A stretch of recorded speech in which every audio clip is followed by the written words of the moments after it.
My first guest right here. Of all of the characters involved in the Watergate scandal, there were none as fascinating as my next guest. He has served 4.5 years in prison for his involvement and recounted his philosophy of life and personal story in the book entitled Will, which was also a television movie. Please welcome G. Gordon Liddy.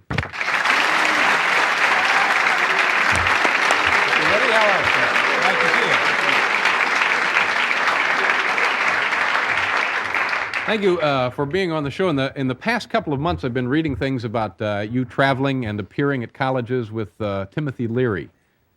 Yes, Tim and I have debated, I think, 8 times so far. Matter of fact, we did it on Broadway here not long ago in Manhattan. This is a musical?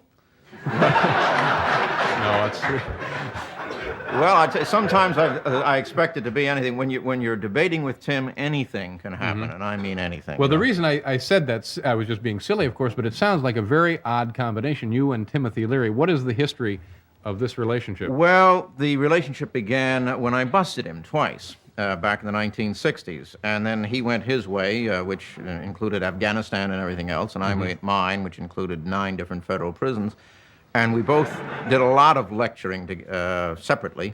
And a fellow down in Texas said, you know, it's a natural to bring these two fellows whose philosophies are 180 degrees opposed. Yeah. Now, what do you discuss or debate when you're on stage? The powers of the state, which I represent, and individual freedom, which Tim represents. There's always been a tension between those, and we really chew it up. Are you two friendly now? I would say so, yeah. I still think he's dead wrong, but Tim is a... got a great Irish wit. He's nice to be around. Yeah. Would you ever consider using some of the preparations that he... I'm not even sure what some of those preparations are anymore. He denies that he uses controlled dangerous substances, asserting that he can never be arrested for it because he uses stuff that is so new the government hasn't caught on to it yet. Is he... got something going pretty much all the time? I mean, is there somebody else driving most of the day with Tim? Well, you know, Tim isn't all that unusual anymore. You go out there and confer with NBC executives and you feel terribly out of place. I mean, I keep thinking that a soda straw is something you sip your soda with, and the NBC executives keep wanting to stick it up my nose all the time, but it's just... Is that true? Have you had that experience, actually? I've had it offered to me, yeah. Really? NBC executives have offered you... we're talking about cocaine here, I guess, huh? You mean the Colombian nose candy? Yeah. No, they haven't offered it to me, but the way I understand it is the question is, do we have enough of this stuff around to handle all the problems that we have to deal with this afternoon? That's a whole different topic area. Yes, it is. Yeah. That when you guys are out lecturing or performing, what kind of questions? What are some of the most common questions that are directed to the two? Well, they always ask Tim, you know, what is this latest stuff that the government hasn't caught on to? They're liable to ask me anything from questions about Watergate to, I remember one young lady got up and asked me my opinion of group sex, which took me aback a little bit, you know. I asked her how big a group she had in mind. Do you... I was thinking there about what are these new substances that Mr. Leary is? Mr. Leary is keeping that very close to his vest because once it becomes known, the government puts it on the list, then he has to go find another one. Now, I would think that some of the questions you get would be the rat story, and then also about burning your hand with a candle. Yes, or we some get other lots of mileage out of it. All right, I tell you what, we're going to pause here for a commercial, and we'll come back and take up those two topics with Mr. Gordon Liddy right after this. Welcome back to the show. G. Gordon Liddy is with us, and we're talking about, among other things, you're touring with Timothy Leary, and I brought up the two stories about, one, a rat, and the other about burning yourself. Do you want to talk about these? I think everybody knows about them by now, but if you'd want me to, I'd be happy to. What do you want to know about them? They're such great stories. First of all, let's start with the rat. You want to start with the rat? Yeah, well, you start with the rat. Well, I was afraid of a lot of things when I was a child. Just about everything, with the possible exception of my mother, and I wasn't too sure about her, you know. And one of the things was rats. And I had learned through my reading that American Indians used to devour parts of the bodies of brave warriors and attempt to overcome their fear of other tribes and things like that. So when my sister's cat slew a rat, I cooked it, and I ate the left rear haunch of it, and there went the fear of rats. That was when I was 11 years old. With respect to burning, that was because I was afraid of pain and fire, because when I was a child, I picked up a hot coal. And so I did some of that to overcome the fear of fire and pain. Nothing unusual about that. I've been told that that is a process known to psychologists as desensitization. Yeah. But these are dramatic examples of that philosophy. Well, this is a dramatic show, is it not? Oh, you bet. But now, a lot of people say I was talking to you or a member of your family about Paul Schaefer, and I said, this guy will put his hand in a flame or he'll eat rats. That person talking about Paul, hypothetically here, would be described by many as being nuts.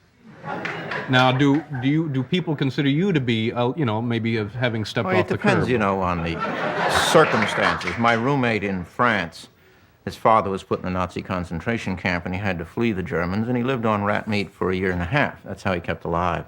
It depends on why you do it. I suppose if your friend over here did it for a hobby, you might think it was odd of him. Yeah. But if you do it for some feeling of necessity, I don't think it's that odd. But in your case, it really wasn't for necessity. It was it more was of for necessity, because you see, I didn't want to be afraid of rats any more than I'd want to be afraid of you. Yeah. And of course, I'm afraid of neither. Yeah. What about? Now I'm wondering now how you got along in prison, because were you frightened in prison? No. I had the armament of my education when I was in prison. And prison, is an odd place. The prisoners run the prisons. The guards don't run the prisons. And when I found myself in one prison, for example, with a problem with the persons who were running it, I just reverted to type and wiretapped them and used the evidence that I gathered to take them into court and defeat them. And then I got expelled from that prison. The reason I was in 9 different prisons in this country is because I kept getting expelled from one prison into another one. Bad attitude, huh? More than a little. Yeah. Now, but you started out, I'm just guessing, I don't know the details here, you started out in what they call the minimum security operation? I started out by direction of my good friend John Sirica in a maximum security prison, complete with electric chair. Oh, so you were really in pretty deep water here to be making waves, weren't you? Yes, and I created a few tidal waves. That's correct. Did you have weapons inside prison? Yes. And how does a person get a weapon? You can get anything you want inside a prison, anything, if you're willing to pay for it and have the assets to pay for it. The way I got weapons, well, some I bought, and some I stole, and some I had made for me by friends. Good heavens! And we're like firearms, actual guns? No, I had a steel bar with sharp edges with which I could break your legs. I had a pickaxe handle with a jagged hunk of rusty steel on the end of it, with which I could make you very unhappy. Mm-hmm. And, of course, I had a knife. You always have a knife. Yeah. A shank, as it's called. Shank. For you kids watching at home, it's a shank. We're going to pause. Excuse me, sir. We'll be back to continue this discussion with Mr. Liddy after... That's right. Thank you. Welcome back. We just have a minute in this segment, and then after the station identification, we'll continue at length. When you were in prison, what was the reaction of the other inmates to you? Well, the reaction whenever you go into another prison is always the same. They don't know what they have to deal with, and they have to find out what kind of a person you are, so you will be tested. My advice to those of you out there who are contemplating entering prison is the minute you walk in, if someone says good morning, and there's a cloud in the sky which gives you an excuse, pick up a mop wringer handle, break his head, and then they know where you're coming from, so to speak. That's the accepted response to good morning? It had better be. Yeah. That's if you want to remain a member of the male sex. Now, you're speaking, I mean, I have no reason to doubt you. You were in prison for, and you could have been in for longer, couldn't you? 21 and a half years. Yeah. Oh, also you could have probably been in for shorter if you would want to do... I could have been released virtually within 24 hours. Now, why did you choose to take the... Well, there were several reasons. First of all, I was the captain of the ship when she hit the reef. My responsibility was damage control, and so I sought to do that by my silence. Secondly, I was taught by my father that a man does not seek to extricate himself from difficulty at the expense of his friends and associates. So your feeling was, I got myself into this, I'll take the punishment, it's all part of the game. All right. How has your family held up under the stress and trials of the Watergate and then the incarceration and now the book and the TV film and so forth?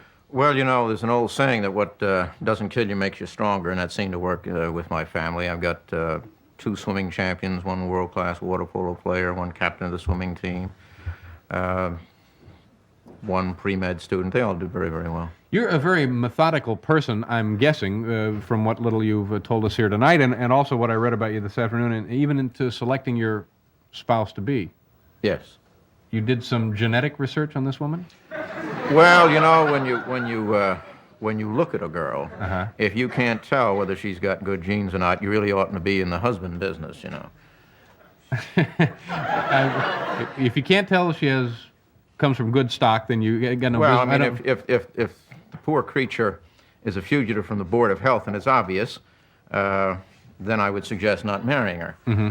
If, on the other hand, she's tall and smart and beautiful, then you got yourself a good candidate. Yeah. How did she demonstrate her intelligence? Well, I walked in one day and she was amusing herself, I thought, doing a crossword puzzle. I amused myself doing the Times crossword puzzle, and I found that instead she was doing differential calculus for fun. Oh. This thoroughly intimidated me. Yeah. That does sound like fun, though. You have to give her that. You have to understand that at the time she was working for IBM and she was designing computer languages, and she was only 25. She was the one that they sent to Indiana to wire the mainframe computers for the U.S. Army and to also teach the United States government how to run them. That was when she was 26. This whole thing now, it's been 10 years almost to the month, to the week here of the Watergate break-in.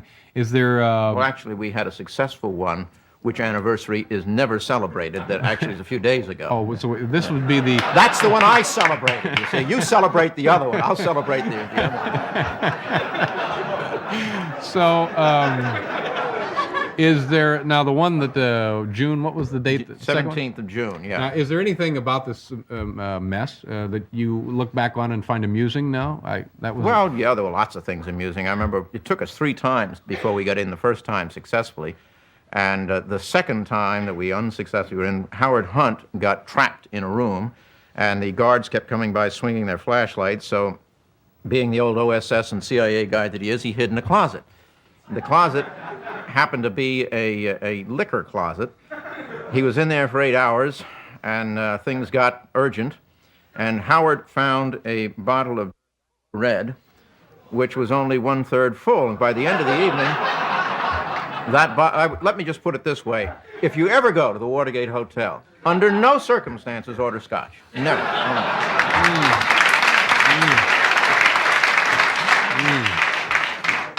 Go good with rat, wouldn't it?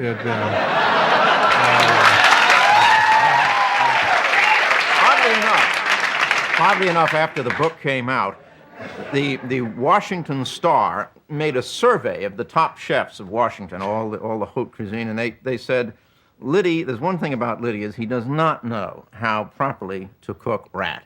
And they gave their recipes and told what wine you should have with it and everything, and it's quite true. I really don't know. This whole thing here. Now, when I introduced you, there was a smattering of some people booed a little bit, and I'm sure that this comes. Well, as no look, John surprise. Sirica's children are everywhere. Some of them are undoubtedly out of here. But See, lots of them.